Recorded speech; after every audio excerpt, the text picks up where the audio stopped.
Hello, this is Joe with Smoking Joe's Pit Barbecue, and you are listening to the Barbecue Central Show. Start the game! Let's go! We'll do it live. Okay. Well, do it live! I'll write it and we'll do it live! So to get that perfect barbecue, you use wood. Are you sure it's safe? Whatever. We put the lighter fluid on, strike the match, and... Oh! Should we call the fire department? That might be a good idea.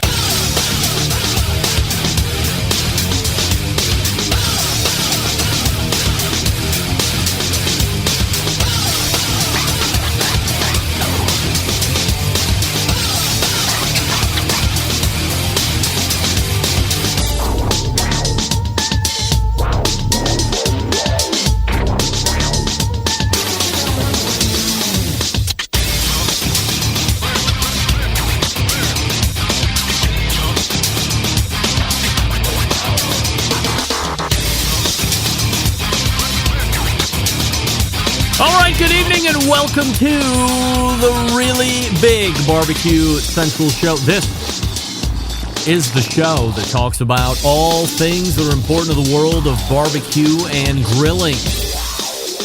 This show originates from the Rock and Roll Hall of Fame city, Bomb City, USA, Cleveland, Ohio, the barbecue capital of the North Coast. I'm your program host, Greg Rempe. Happy to have you aboard here on your Tuesday evenings, a live fire fun and frivolity show. If you would like to get in contact with the show this evening, or you would like to follow the show during off-show hours, here's how you do all that.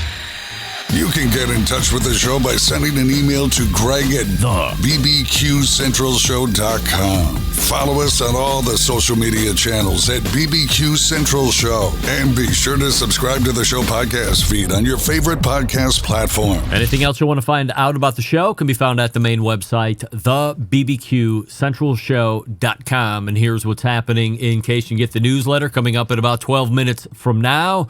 The second quarterly appearance from Barbecue Central Show's resident cigar expert, co-host of the Cigar Authority's podcast, and a sales manager over at Two Guys Smoke Shop in New Hampshire. Mr. Jonathan returned. And there's a lot of cigar stuff to talk about, not the least of which happens to be a sponsor of this show. And then previous to that, we'll be talking about a cigar juggernaut in their recent releases. We'll talk about some cigar beginner stuff. We'll talk about personal preference. And then we will see Mr. J in 3 months' time after that. And then we will move to 35 past the first hour, where we will be visited by none other than the contributing barbecue editor to Southern Living magazine, Robert Moss.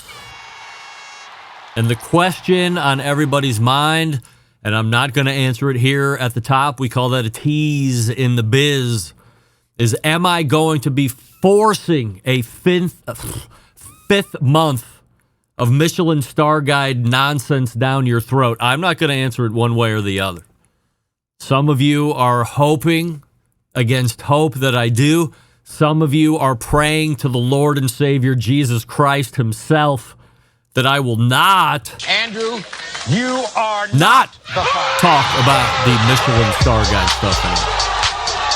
I can tell you this, it's 50-50 at this point on one way or the other, and those are the best odds that you can possibly have, not only relating to this question, but in your life in general. 50-50 are the best odds. That's going to bring a close to the first hour, and then we'll move to the second hour, where we will find a visit from now three-time guest. Some of you might call him Iron Chef. Some of you might call him New York Times, the best-selling cookbook author. Some of you might call him TV show host from things like The Chew, or the current show that he's doing right now on Food Network called 24 and 24. Some of you might call him fellow Clevelander like I do. Or some of you just call him Michael Simon, yes, at 10:14. And then at some point along the trail of interview, we will mix in who I believe is also third-time guest joining us from Cleveland Heights. Michael Simon's, is it co-writer? Not ghostwriter, because I don't think they show up anywhere in name. He is prominently displayed on all 8 of the books that they've worked on together. Our pal Drug Tratner will be joining the show Cleveland Scene's food writer. He's been doing that for decades. One of the few that remain doing it. I have a whole thought process on how Doug has been able to continue to not only make a living but thrive as being a, let's call it, mid-major cities food critic and not go by the wayside like some of these other big city hacks have because of the style that Doug does it in. Perhaps a Renaissance man long, long ago, which has now led to his continued success and enjoyment of being Cleveland Scene's most celebrated food writer. So that's how the show is laying out here this evening. In a few short moments, a Mr. Jonathan visit, then a Robert Moss, and then in the second hour, Michael Simon and Doug Tratner, if you need him. Don't forget, you can follow me socially on Instagram, Twitter, TikTok, Snapchat, and LinkedIn, all with the handle at BBQ Central Show. And, of course, we say good evening to those of you watching tonight through one of our video streaming platforms, shrinking by one over the last couple weeks, no longer Twitter. But you can go and watch the show, facebook.com/BBQ Central Show, or you can watch the show on YouTube, which is youtube.com/@BBQ Central Show, where we do have a new YouTube poll question of the week. And we're asking everybody watching on YouTube, including all guests, do you think that Brad Leiniger of Getting Basted will make it into the 2025 Barbecue Hall of Fame? Not the Barbecue Central Show's Guest Hall of Fame, completely separate and arguably more prestigious Hall of Fame to get into, but this is the traditional Barbecue Hall of Fame that we've come to know and love. Do you think that Brad Leiniger of Getting Basted will get into the 2025 Barbecue Hall of Fame? And currently 60% of you are saying no. That means 40% of you are saying yes. And right off the rip, I have to think that this is much closer of a vote than I thought it was going to be. I thought it would be a little bit more of a runaway on the nose, considering who Brad is, even though his resume is beyond reproach. But if it took Darren War 3 times to get in, I thought that a Brad Leiniger first time in probably won't be there. Just my experience with the Hall of Fame, I have no idea what I'm talking about. And this year specifically, I have no insider information. Now, 67% of you are saying no, so it's growing. Just over those seconds of me giving you why Brad probably won't get in. So we'll see how the rest of the show plays out as far as statistics are concerned with the YouTube poll question of the week. Results of the poll question from what is 2 weeks ago, because we were off last week. Have you heard of the African Charcoal Company? 81% of you saying no. Until I saw Dr. Barbecue becoming a spokesperson or pitchman for that, I too had never heard of the African Charcoal Company. So we'll start here tonight, and many of you wondering through last Wednesday, Thursday, Friday, Saturday, as I was tardy getting back to a lot of folks. Where were you last week? Why no show? It's because I was in Vegas, baby. Yeah. Oh, come on. Here's the recap in 2 minutes. The first time you go to Las Vegas, should it be for work? No. Should it be because the only reason you're going for work is because of one of your biggest customers? No. Why? Because when you show up on Sunday noon, Vegas time, and the pool party that you're sponsoring for 10 grand doesn't start for 3 more hours, what does a young, spry chap like me do? Well, we take a nap till 2:30 to eat back some of the clock that escaped me on the trip out. And then you do the completely overattended pool party, where I can tell you beyond a shadow of a doubt, had I not even attended, nobody, and I mean nobody, would have noticed. I could have said I was there, and nobody could call me a liar. In fact, nobody could call me not a liar. That's how many people were there. And then, I don't know what my obligations are to the customer on a Monday. Well, we had a big dinner at Don's Prime in Fontainebleau, and that meat purveyor of Fontainebleau happens to be America's Butcher, Pat LaFrida, so I knew the meat was going to be good. I could have cooked it better, if we're all being honest with each other. But the New York strip that I got was succulent and tender. But again, not what I would call expertly cooked, given that quality of meat for a canvas to work from. And then Tuesday, I went and watched the Cavs lose, and it appears at last check, the Cavs are also losing, ushering their way out of the playoffs, which is heartache on many levels. So I tried to remain open-minded. I tried to think, well, I'm not a gambler, so 90% of that town is lost on me because every 8 feet there's a new casino that you can go in and lose money on. The minute you get off the jetway in the airport, there's gambling machines right there at the ready. You start losing money from the time you step foot in to the time you step foot out, all points in between. I went to Egg Slut. I would recommend not going there. Heard all about Egg Slut. Plenty more to talk about on the Vegas stuff. I would say long weekend with the wife in advance, picking out some show tickets and doing it that way, staying down where all the other I was up at the Encore all the way at the top of the strip by the convention center, where that was close for me to go to the convention, the Waste Expo. But I was at the customer's behest, so I couldn't make plans on my own, and what if I got called out? Not the best way to go is what I'm saying. Room was great, by the way, at Encore. Highly recommend. All right, Mr. J from the Cigar Authority ready to go. Before we get to him, if you're serious about taking your grilling game to the next level, you need to check out the latest from Pits and Spits. We're kicking it off with the Pits and Spits griddle. Gas griddle combining the power of a traditional grill with the versatility of a flat top griddle. Engineered with precision, crafted from top quality materials, the versatile griddle is set to revolutionize your outdoor cooking experience. Constructed of 304 marine-grade stainless steel, a fully welded design. The griddle comes with 4 burners to accurately manage your heat zones and gets blistering hot with 80,000 BTUs. Made with the Pits and Spits signature quality, this griddle designed to last for generations. Now, for those of you building your ultimate outdoor kitchen, you have to check out the new built-in pellet grill, designed for the discerning grill master who demands top-tier performance. This grill, the centerpiece for any serious outdoor kitchen. Low and slow smoking, high heat searing, this grill can handle it all. Brisket, ribs, pizzas, veggies, everything in between. This grill can cook it. And with the Pits and Spits legendary craftsmanship, you can be confident it's built to last. So if you're ready to take your cooking to the next level, head on over to pitsandspits.com, all spelled out. Pitsandspits.com with a double T on the Pits and the Spits. /BBQ Central, and you can use promo code BBQ Central for a free spice pack with orders over $500 or more. So head on over there right now. Hook up with the griddle/grill or the new built-in pellet grill, or both.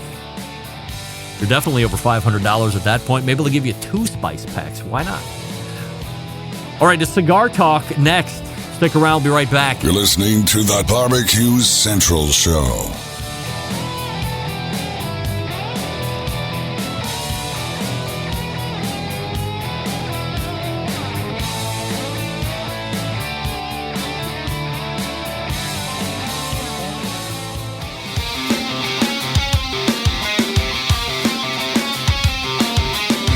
Broadcasting live from the Barbecue Central Show studios in Cleveland, Ohio. You're listening to the Barbecue Central Show. Once again, here's your host, Greg Rempe. All right, welcome back. This portion of the show brought to you by Fireboard, makers of Fireboard 2, Fireboard Pro, Fireboard Spark, the Fireboard Beacon, and the new wireless Fireboard Pulse. When you use the Fireboard app, you have total access to all devices anywhere in the world. Find out more by visiting fireboard.com or call 816-945-2232. Good folks over at Fireboard. Our first guest tonight, a well-known figure in the cigar community. One of the co-hosts of the very popular, if not the most popular, Cigar Authority podcast.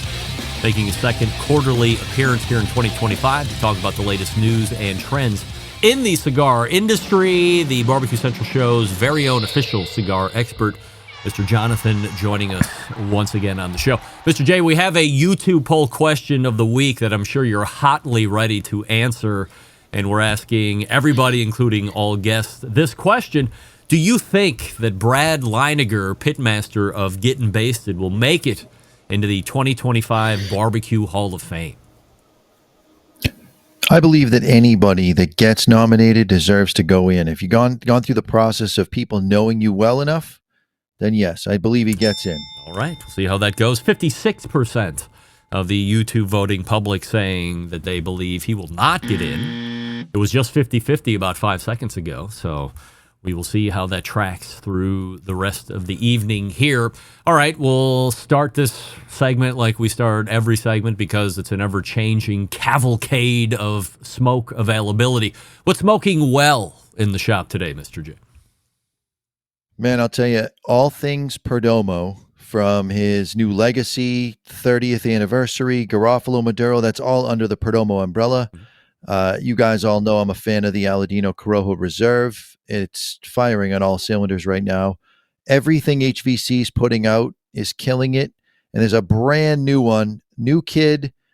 He's not new to the industry. He was repping for a little bit. In fact, he was my rep for a little while. It's Ultimate Cigars by Carlos Nodal, the son of the famed maker of Aging Room, Rafael Nodal. That cigar blew me away. Am I incorrect in saying that perhaps the cigar industry, like no other, is familially intertwined?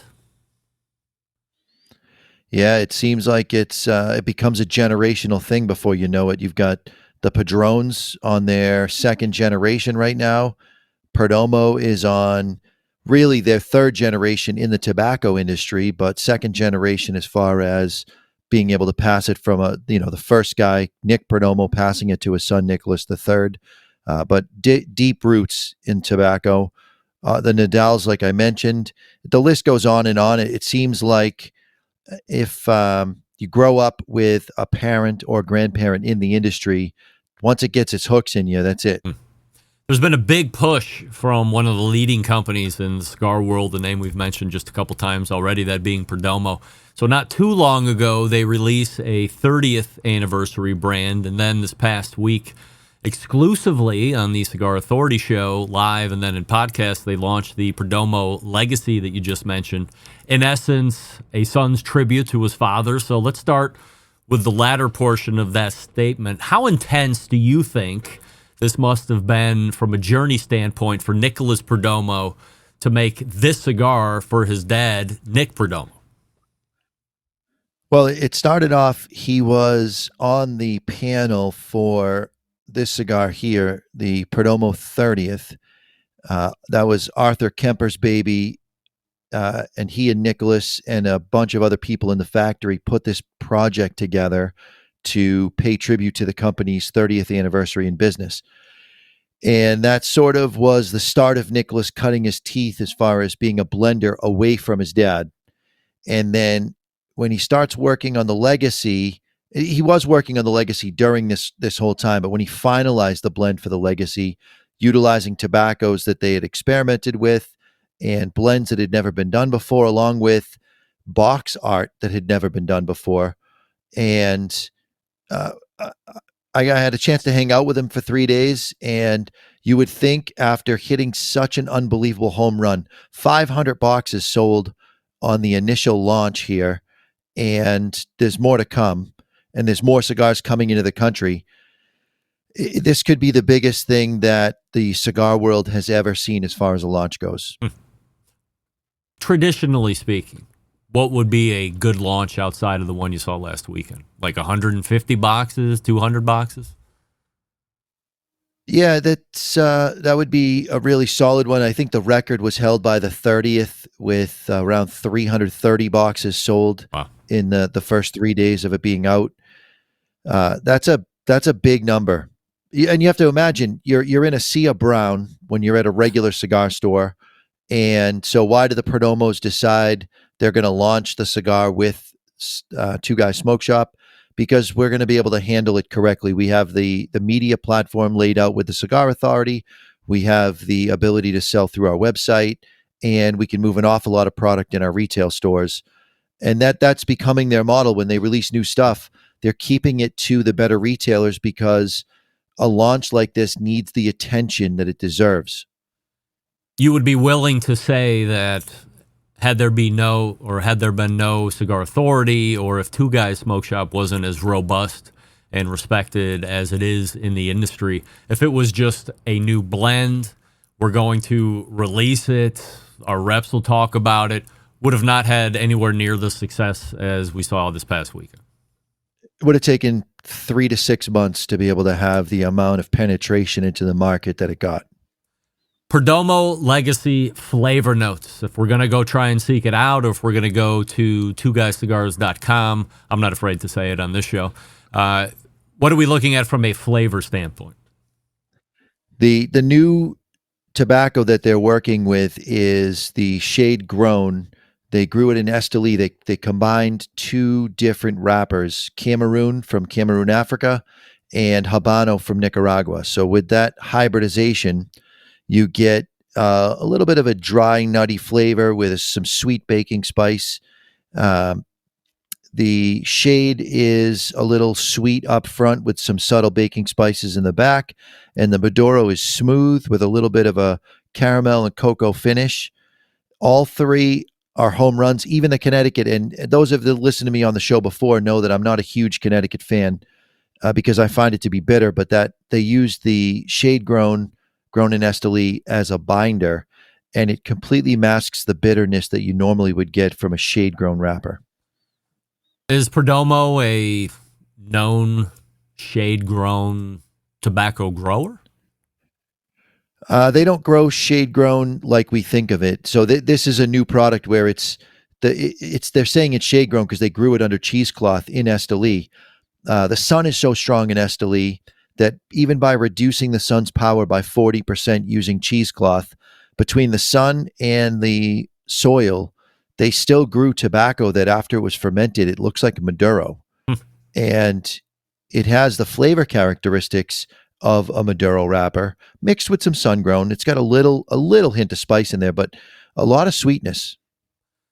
Would you bet money that this cigar will be 2025 Cigar of the Year? Really early, a lot of other, contenders to come into the mix, but given the launch and given everything we know about Perdomo, also they have won Cigar of the Year at least 2 times in the past. What do we think about this one? Yeah, it is a contender for sure. And it all boils down to how well do you sell through your third order, because you can sell through an opening order, and our opening order was in excess of 800 boxes. Wow. So you could sell through that first order relatively easily and fairly quickly. And then it's the second order, which is on its way. And then if we can maintain this trajectory going into the third order, that's when you start being able to see numbers that put you in contention for actually being Cigar of the Year. What kind of price tag are on these cigars? $13 to $15. So that's kind of the median cost of a decent cigar these days. I know it had bumped up to $20, $30 for a year or two, and then we had the McAuliffe effect where all of a sudden a value cigar could also be a good cigar, and people actually believed that. So this is somewhere in between that. It is somewhere in between. And the Perdomos could have easily charged $20, $25, maybe even $30 for the bigger sizes. Wow. And they would have got it. But Nick Perdomo always talks about his dad saying that hogs get slaughtered. So they are in it for the long-term gain. They're keeping their margins fairly low and very manageable. And they're going to have this cigar available for years and years to come. And Perdomo is not going anywhere. What percentage of consumer for Two Guys is buying box mostly or buying singles mostly? We are selling about 80% of our volume by the box. That's got to be way more than most cigar shops, no? Yeah, it's most cigar stores. If you think about the 80-20 rule, you're going to have 20% of your cigar stores capable of transitioning into 80% of box sales. Then you flip that around, and most stores miss one very key element when it comes to retail, and they don't put the box price on the box of cigars. They tell you what the single price is, and maybe they do offer a discount on the box. They'll give you a 10 points off or 15% off. But if they don't tell you what that price is, you, the consumer, we're all lazy. We're not going to sit there with a calculator and figure out what we would pay per cigar based on this imaginary number that the retailer just refuses to put on the box. If you put the box price on the box, you're going to sell at least one box per front mark per year across the board. Is it not a standard to give a box a discount? You don't have to. No, it is a standard. Yeah, okay. Almost every store will give you a discount by the box. They just refuse to tell you about it. That's a bizarre way to think about doing business, is it not?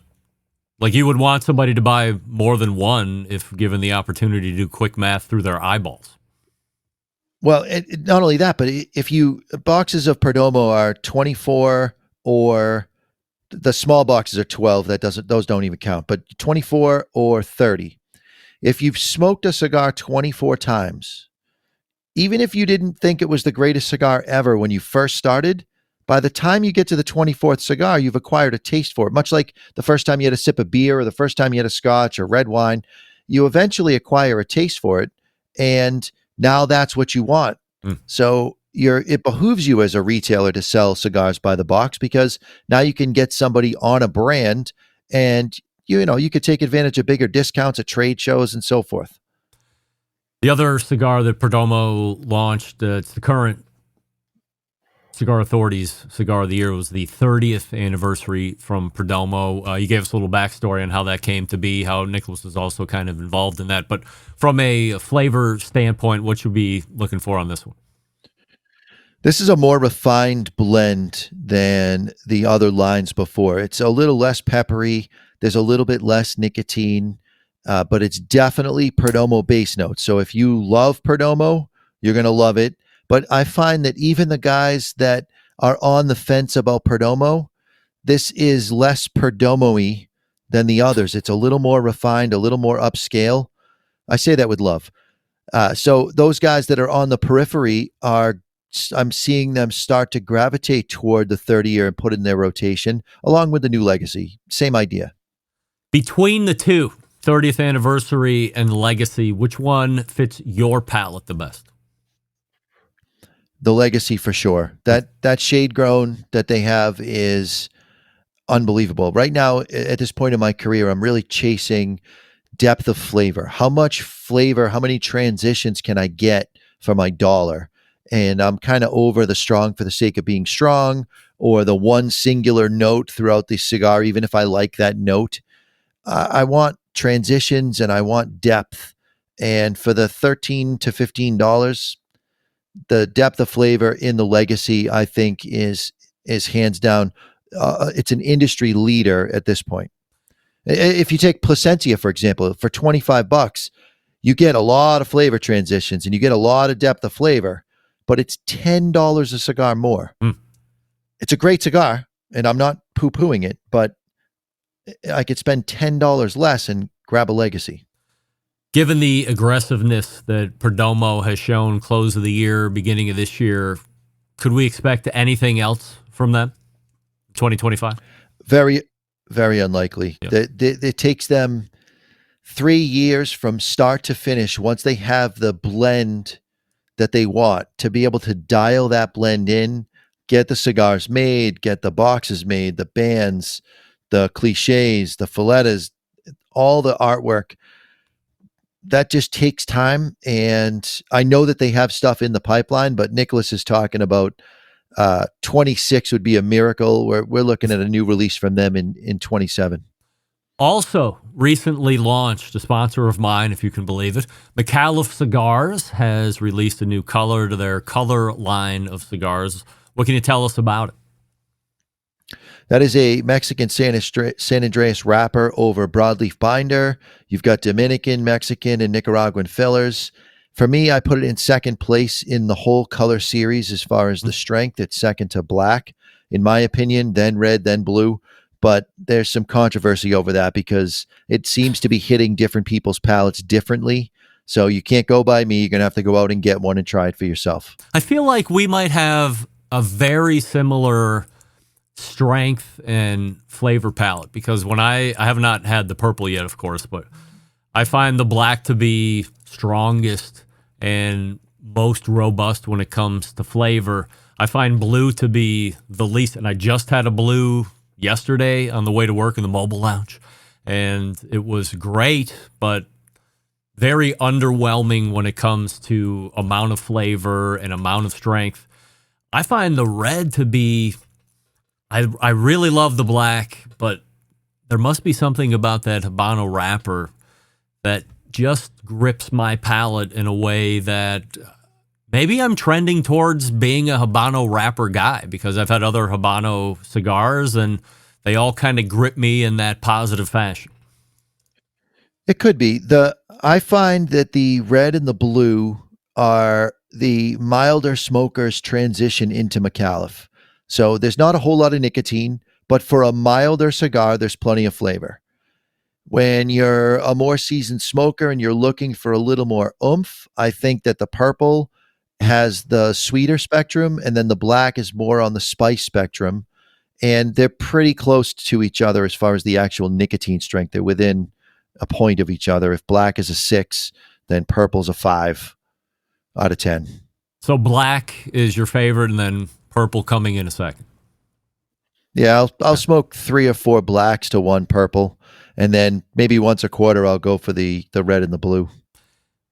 Generally speaking, do you have a wrapper preference if we're just talking about how I seem to be loving Habanos recently? So Habano is another word for sun-grown, which I gravitate toward myself. So globally speaking, it doesn't have to be Habano as far as the seed goes, but from a color spectrum, anything grown in the sun, and that includes Maduro. So all tobacco is sun-grown unless it's specified as shade-grown. So I tend toward sun-grown wrappers. I love a Maduro that isn't manipulated, and there's a host of ways they manipulate them. They can steam them, they can compress them, they can rub them together to bruise the wrapper. They can even go as far as to put the stems they frog-legged out of the fillers into a bucket. They let that soak in the bucket and kind of rot until they get this black water. So I'm not into any of that Maduro, but really slow and low fermented Maduro, just like brisket. If you go slow and low and you take your time, you can break the sugars down and get them to come to the top, and there is nothing better. I was going to ask you to do a little cigar school, but let's save that till next quarter as we're drawing to a close. We have Memphis in May's World Barbecue Championship coming up this weekend. If I was eating a sweet with a little heat barbecue rib, which cigar would you pair with that? Or which one do you think would be the best? So a good pairing with that is actually the McAuliffe Purple because it is a cooler smoke with the complementary earthy undertone that's going to stand out over the sweet and spicy. You don't want to try to come in with something too sweet, and you certainly don't want to come in with something that's spicy and blow your palate out. So you need to come in with that little earthy undertone, and then you'll be able to taste all of the elements of what you're eating and smoking at the same time. What about a savory piece of beef brisket? So same idea. The Perdomo Legacy Shade Grown that we talked about earlier, that has a sweet component to it, and that's going to balance itself out off of the savoriness of the brisket, especially the fattiness too. This is why he is the Barbecue Central Show's cigar expert. It's Mr. Jonathan, co-host over at the Cigar Authority Show, and you can find him selling cigars at the number2guyscigars.com. Or go to the retail store where he's actually selling those cigars. Mr. J, always appreciate the time, and we'll see you again in 3 months. All right, see you then. There he is. I always come out of the segments feeling like I have become a little bit more cigar savvy after talking with Mr. J, and I think that's what it's all about, and that's what the whole focus of the Cigar Authority's podcast is. If you learn something on that show, that makes you the Cigar Authority, as he says at the end of every show. I definitely feel like I always learn something by the end of every Cigar Authority podcast. Sometimes it might take a while. Most of the times it's like right up front. I'm learning new stuff. Love learning. Love the cigars. All right, we have Robert Moss ready to go. Before we get to him, we'll talk to you about Primo grills. Primo grills are not round. Primo grills are oval. That's what really separates them from the rest of the ceramic cookers that are out there on the market today. Now, even though it's oval, it doesn't mean you are sacrificing what we have come to know and love about ceramic cookers. The ability to achieve low and slow temperatures for hours, if not days, depending on what it's like outside. The ability to get rip-roaring hot for the traditional grilling of steaks and other thin cuts. And of course, it's fuel efficiency. Everybody loves fuel efficiency when it comes to ceramic cookers, and you don't sacrifice anything or any of those when it comes to the Primo cooker. The only thing you're gaining is the real ability to do true two-zone cooking because of that oval shape. Now you can bank the calls over to the left, over the right. It also comes with a center divider if you'd like to do one of those. You can buy the accessory heat deflectors to give you an extra layer of indirectness if you would like. Plenty of accessories. I mean, what do we always say? Ultimately, the cooker costs the least when it's all said and done because there's a host of accessories that you can also spend money on. So these are only sold through dealers. You got to find one. Go to the website. Search your particular area where you live. Find the dealer near you. Check them all out there in person, all the ovals. And then buy the one that best fits your needs. PrimoGrill.com. That's PrimoGrill.com. And we're back with Robert Moss right after this. Stick around. Be right back. You're listening to the Barbecue Central Show.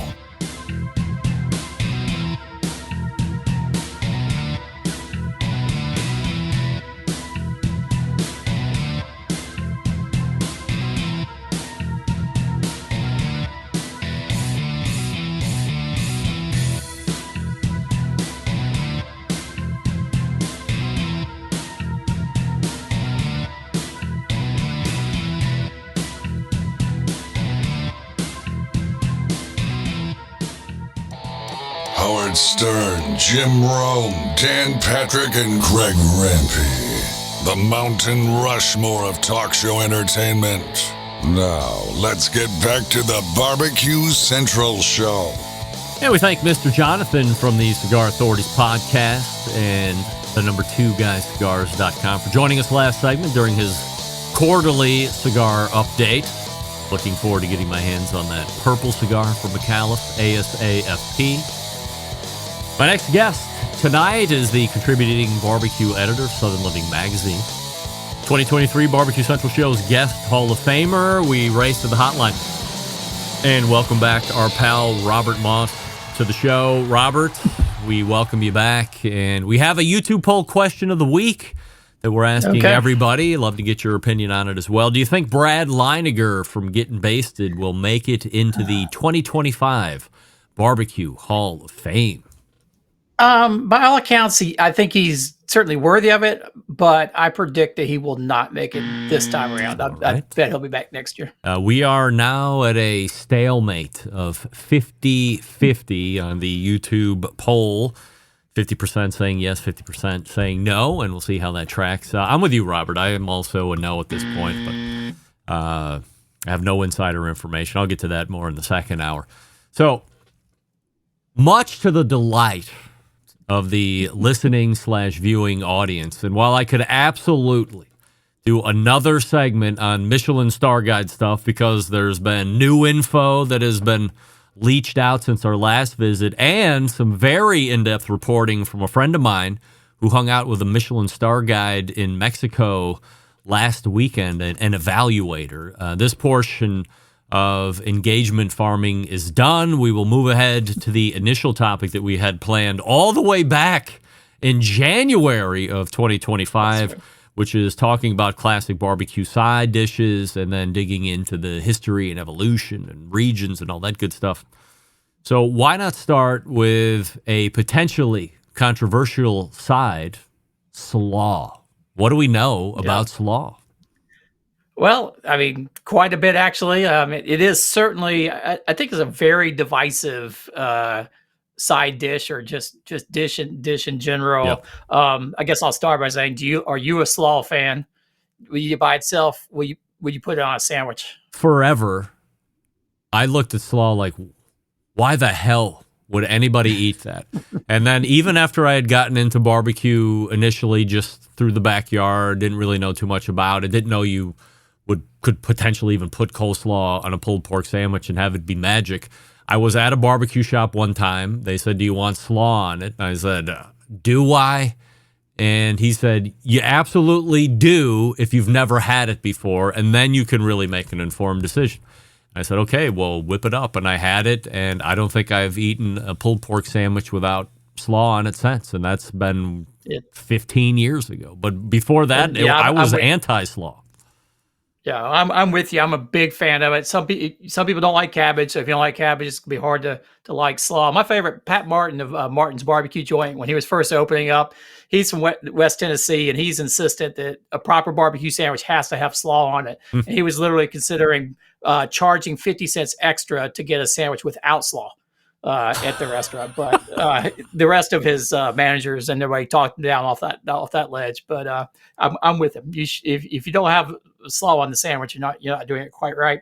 I guess also controversial. Is it slaw or is it coleslaw, or what's the right term for that? That must be a regional thing, because when I grew up, now remember, I'm upstate New York mostly, and then Cleveland for the second half of my life. It's coleslaw everywhere I've ever been. Yeah, in barbecue joints, it tends to be slaw.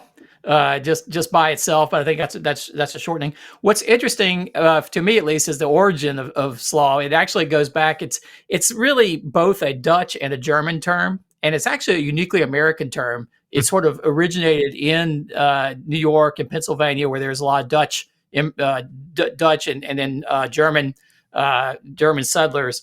And in Dutch, kool, K-O-O-L, and salad is literally cabbage salad. So kool is cabbage, and that's really all it means. In German, it's K-O-H-L, Kohl, and salat. So Kohl salat is the German term for it. And it became sort of a term up in that area.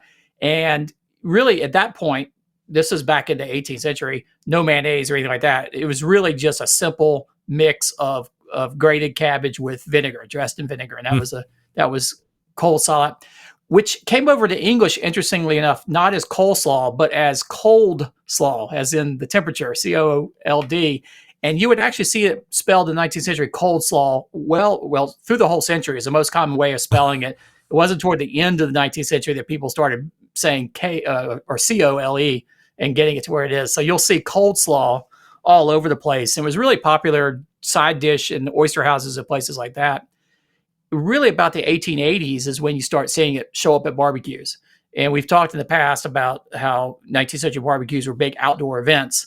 And I think when we're talking about side dishes, you got to remember that heritage of barbecue. And coleslaw was really one of the first barbecue side dishes from the old days, for the simple reason there was no refrigeration back then. And you could you could have a simple mix of cabbage with vinegar, maybe some salt and pepper, some seasoning, and you didn't have to refrigerate it. You could put it outside in the heat during a hot barbecue. So basically, you see the sides at early barbecues in the late 19th century, early 20th century, the outdoor barbecues tends to be coleslaw, usually C-O-L-D, pickles, maybe sliced tomatoes, and bread, things that didn't require any refrigeration at all. And that was really some of the earliest side dishes. So that's sort of the origins of it. Like so many things, it dates back to the old outdoor barbecue days. When does a mayonnaise-based coleslaw come into play? Because as I had that first pulled pork sandwich that had a mayonnaise-based coleslaw on it, all of a sudden I'm now searching for different variations. I was making stuff with a Reverend Marvin's mustard-based barbecue sauce that's no longer available anymore. But I was literally taking the cabbage mix out of the bag, putting in a big bowl, and then dumping a bunch of Reverend Marvin's on it and having a mustard-based coleslaw on top of the pulled pork sandwich that was absolutely mind-blowing in many different ways, with the mustard working with the pork and the snappiness of the coleslaw. I mean, it was absolutely fabulous. But when does a mayonnaise-based slaw come into play, and is that the most prevalent slaw that we know about today?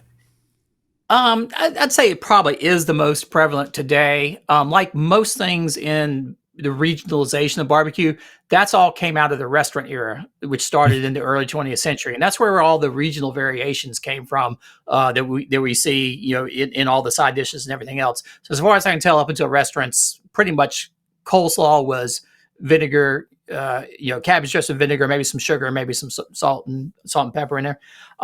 Really, commercial condiments came on the market in the 20th century, and that's when you start getting mayonnaise put in the slaw, which you start getting mustard put in the slaw. And by World War II, you see most of the recipes call for some blend of mayonnaise and vinegar both to give that little zip. And then people would start putting mustard in it, and people start putting other things in there like onions or things of that nature. So that's really when you start seeing that appear. And it's also when you start really seeing the regional variations in slaw, and you still find today. And if you travel around, there's different variants of slaw. Probably my favorite is the most minimalist slaw I've ever had is at the Dixie Pig in Blytheville, Arkansas. And it's not even on the menu as a side item. It only can get it on the sandwich. But to me, it's basically cabbage, so just thin sliced cabbage. They must dress it in a little vinegar, but you can barely even taste it. But on top of a sandwich, it's great. But I feel like that's like the throwback. But then you get to the Carolinas, and in the 20th century, you have this divergence between Eastern North Carolina and Piedmont, North Carolina. Some people call Western, but the Piedmont area. In the East, it's sort of what you think of when you think of mayonnaise-based slaw. It's the white mayonnaise. Some people put pickle in it, some people put mustard in it, but it's primarily a cold white slaw. If you go up into the Piedmont, though, you get what's either called red slaw or barbecue slaw. And just like the sauce, they put a little tomato in there. So the coleslaw in the Piedmont, North Carolina is actually made with ketchup. So it's usually some blend of ketchup, vinegar, and sugar, maybe salt, maybe a little hot pepper. Or sometimes it's just a red barbecue sauce. Some restaurants will use that and dress the slaw in it, and you get that. So you start to see that divide in Piedmont, North Carolina. And if you go to the Piedmont, North Carolina joints, slaw is just, if you get a barbecue tray, that is the chopped pork barbecue. It's the red slaw and hush puppies that come with it. If you get a barbecue plate, it's the same thing: slaw, hush puppies, the pork, and then French fries along with it. It's just sort of the standard thing, and so it's very, very common there. But these days, you find coleslaw all over the place. It's in Memphis. It's sort of standard dish there. It's on all the menus in Texas. So it's just really become part of the barbecue canon. Though there is, but my favorite regional variation is one that I'm not sure if you've ever heard of. A lot of people have not. It's called hot slaw. Have you ever heard of? No. Sort of the not the opposite of cold slaw, because its temperature, it's cold as well. It is hot in the sense of spiciness. And it's a really micro regional variation. The first time I ever came across it, I hope Steve Ray's listening today, because right down the road from his place in Ottawa, Tennessee, is a place called Couch's Barbecue, founded back in the 1940s. And it's the first place I came across it. It is a sort of yellowish slaw, but it's super spicy hot. Like it will light you up with fire. What they put in it exactly, I don't know. I tried to talk up the waitresses there. They basically told me that nobody knows except the owner. Is like the owner and one person. Like people have the recipe, and they make everybody leave the kitchen when they're making it. It's all a big secret. And so that was years ago that I first came across it. And then since then, I found it in places around that little area where Georgia, Tennessee, and Alabama come together. So down in Florence, Alabama, and in the Muscle Shoals. I think one's Bunyan's, one's Brooks Barbecue. Some classic places have hot slaw, and it's very, very spicy. But if the people in Eastern or in the Southeast Tennessee have their way, they're trying to get more and more people to discover it. And I have a connection. My wife grew up in Cleveland, Tennessee, which is one stop up the interstate from Ottawa. And when I first came across it at Couch's, she never heard of it. Never had hot slaw at all. So it was pretty obscure in that area. But a bunch of folks or boosters in Cleveland, Tennessee, which is a town just north of Chattanooga, decided they were going to really make hot slaw happen. And in, I think, April 2022, they founded the Hot Slaw Festival in downtown Cleveland. They brought in all the vendors. And now you can actually find hot slaw all over that part. Cleveland's really taking off. Last year, the Tennessee state legislature declared hot slaw to be, I think the phrasing was, an official state food of Tennessee.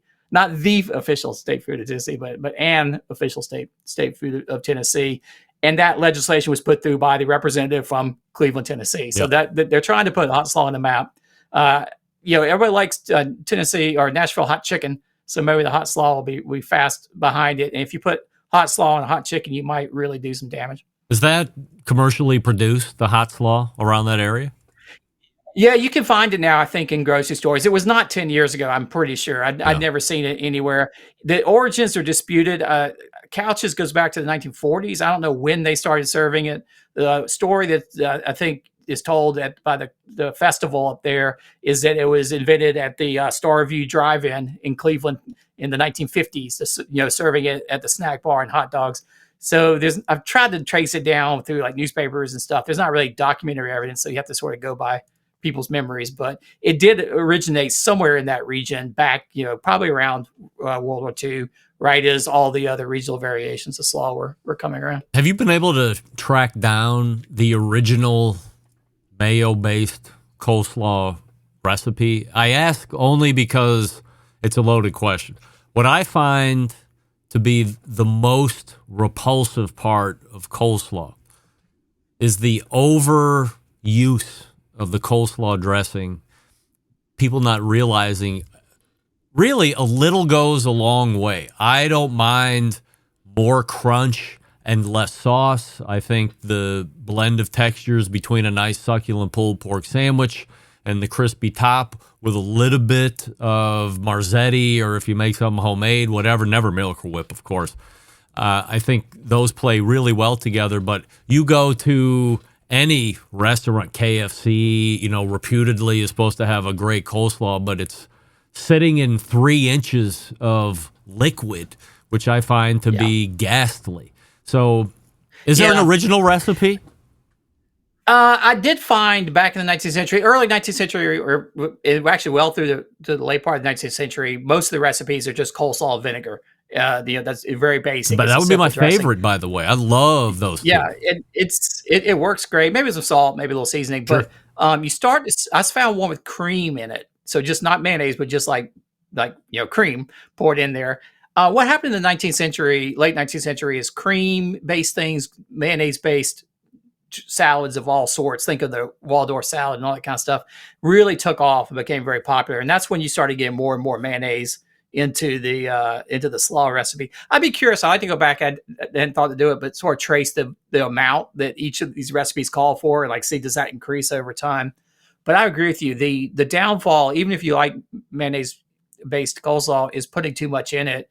It always, if I'm not measuring and I just sort of start lolloping in there until it looks good, it's going to be way, way too much. Yeah. And the other problem is if your cabbage is going to start giving up water as it sort of sits in it if you sit in the fridge, and that's when it becomes that runny, disgusting mess. So I think a little mayonnaise goes a long way. Always use less rather than more. If it seems like it's too little, it's probably the right amount. I don't have an exact recipe I follow, but I always remind myself as I'm doing it, just start with a tablespoon or two and go from there. And by God, let it be the last thing you mix up as you get ready to start having everybody go through a pulled pork line and start making sandwiches. Because once it gives up the crunchy ghost, as you said, it's on a timeline. It is on a definitive, very quickly dwindling excellence timeline.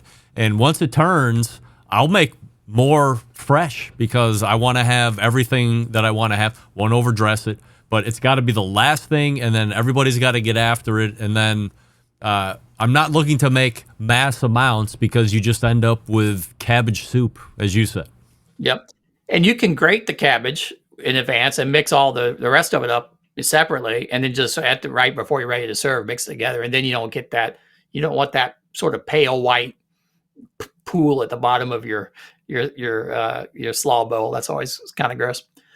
To me, I think the other thing you can do is put a little sweet pickle. I think goes a long way. Mm-hmm. A little something like that to give a little extra flavor. Some of my favorite barbecue coleslaws. They have that very finely chopped pickle relish in it, and I think that's a great addition. Anything else we need to know about slaw before I tune you loose tonight? Only that I really, I really think that it is the absolute best thing to put on a barbecue sandwich, and if no barbecue sandwich is complete without, especially if you're in, say, Tennessee or in the Carolinas. It's sort of a must have for me. So this past weekend, I cooked 3 of perhaps the best racks of ribs I have ever cooked in my life. And guess what made it on top of my ribs?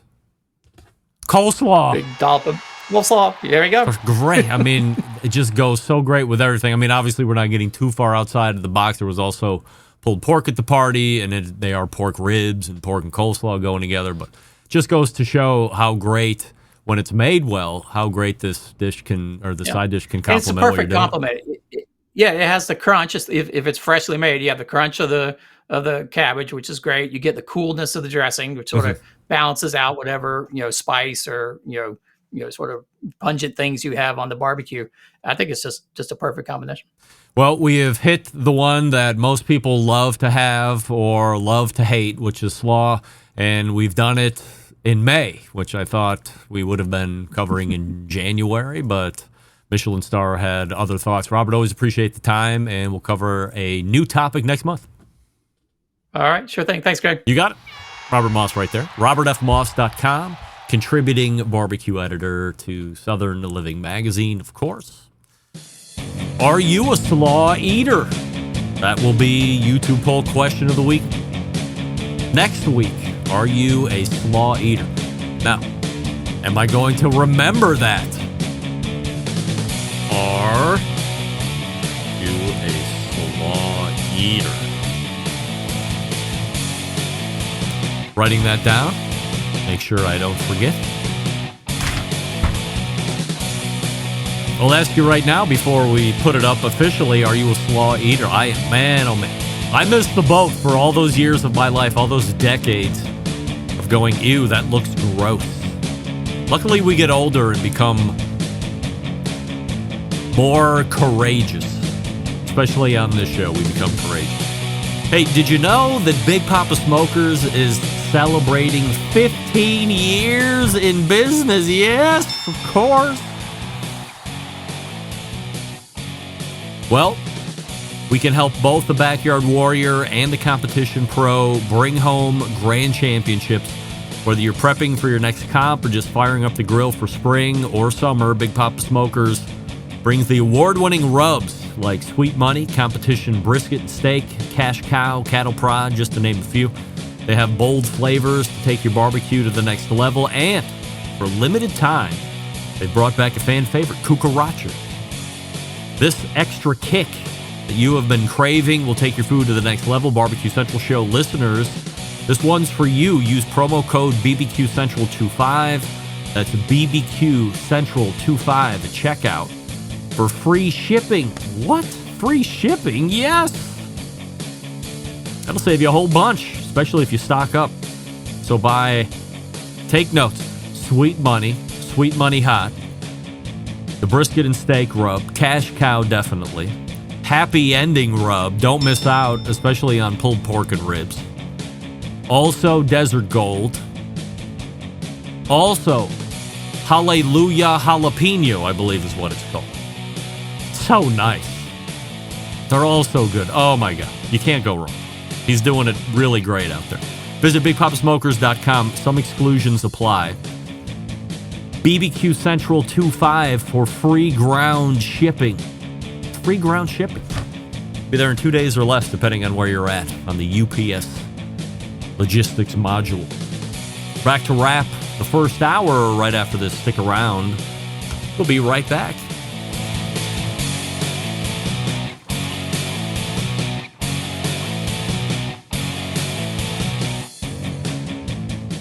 Continuing to produce incredibly mediocre content in an exceptionally professional way.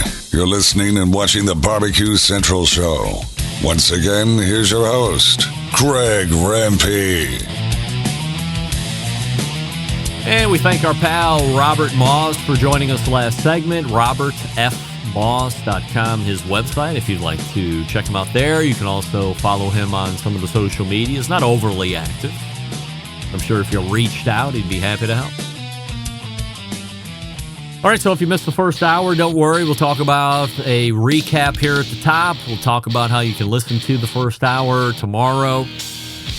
We'll get a YouTube poll question of the week update in the second hour, all that fun stuff, plus great guests. You're listening to watching the Barbecue Central show right here in the Barbecue Central Network. Stick around. We'll be right back.